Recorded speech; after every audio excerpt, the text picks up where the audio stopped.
You be conscious of the pain, you know where I go. Out of the door, just serving you home.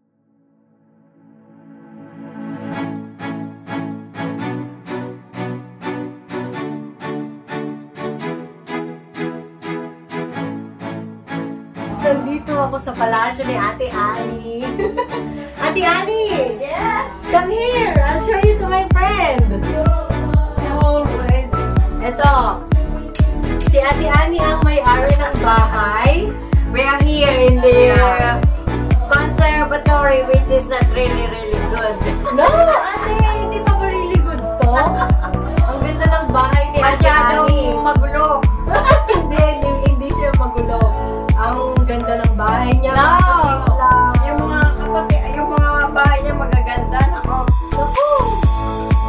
Sige na, happy muna kami dito mga ka-sweet lang. Enjoy namin yung moment namin with Ate Annie.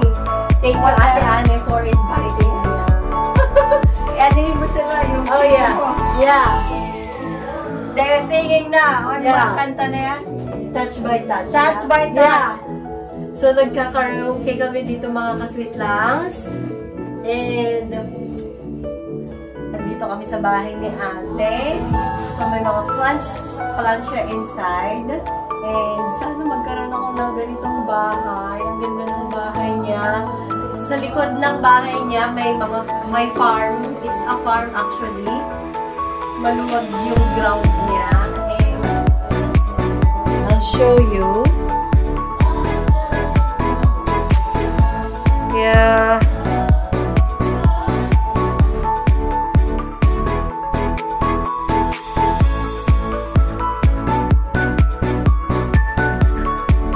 And pupunta tayo ngayon sa likod niya. Tignan mo naman. Doon ang papuntang farm. Dadaan tayo dito. And yeah. Nakabota ako. Kasi baka maputikan daw yung boots ko. Kaya she let me use her booties. And yan yung field dito sa likod ng bahay ni Ate. Yan siguro kapitbahay niya. And that was her house. Oh, it's so cute. Diba? Tapos, ayan na yung farm sa likod. Na pag-aari niya lahat yan, mga ka-sweet langs. Kung ano yung nakikita nyo, kanyang-kanya yan. Diba? Kaya ganito kayaman ang ganyan kayaman ang mga farmers dito sa United Kingdom, mga ka-sweet langs. So, wish ko lang sana yung mga farmers din sa Philippines. Ay, wish ko lang na pag-farmer guys, ganito kayaman ang mga farmer dito. So, sana ganoon din sa atin. Pero kung sino yung farmer, siya pa yung iba, hindi ko naman nila lahat. Pero madaming farmer sa atin na simple lang yung buhay. Pero dito sa UK, farmer is milyonaryo. Mga milyonaryo mga yan. Diba? So, wish ko lang magkaroon ako ng sarili kong ganito. Hanggang wish lang muna tayo mga ka-sweet langs. In perfect time, in God's perfect timing, magiging smooth ang lahat, diba? So, yan lang. Nag-karaoke kami dito sa bahay ni Ate. I was being invited by her. And I met her friends from Grimsby. And ang saya-saya namin mga ka-sweet langs. Kumain kami ng madami kami kinain.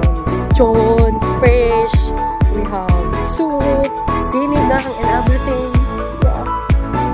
Sana nandito kayo mga ka-sweet langs.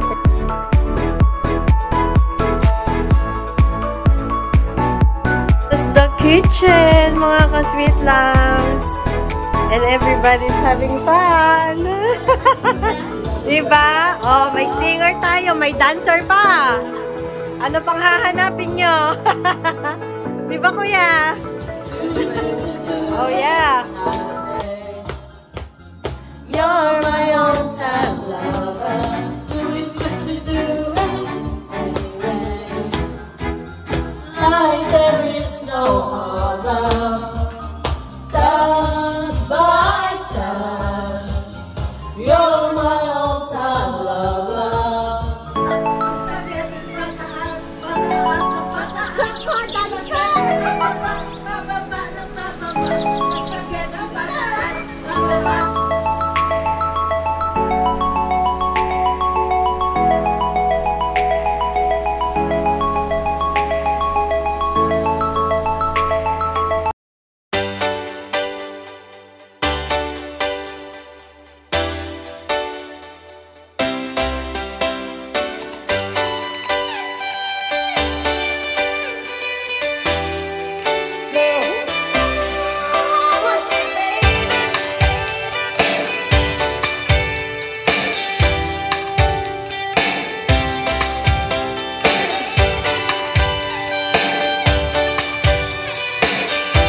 Sino ba yan? Parang lolo yan. Kaya rin siya siya. Hanap tayo rin. Di ba? Gusto niyo? Let's put some more. Masyado lang malalim para ako naghuhukay ng ano. Ganyan ka. Rola. Oh, yan, maganda. Rola. Matin yan, kasi matin. Yan na gusto ko yan, yung 5 na yan. 5. Oh, yan, sunod. Tawagan ko si Tanya. Sorry. Rola. Roger, When my memory wander Doon natin. Parang hanggang tuwag na. Left behind. And a moment of glory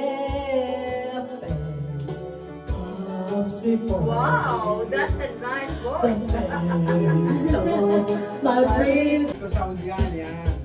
Yan. Kasi siya dyan magaling yan. Oo, ano yan?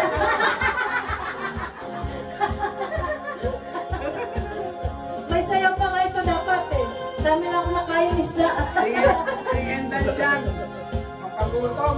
Anyway, I'll see you again soon on my next vlog. Bye-bye!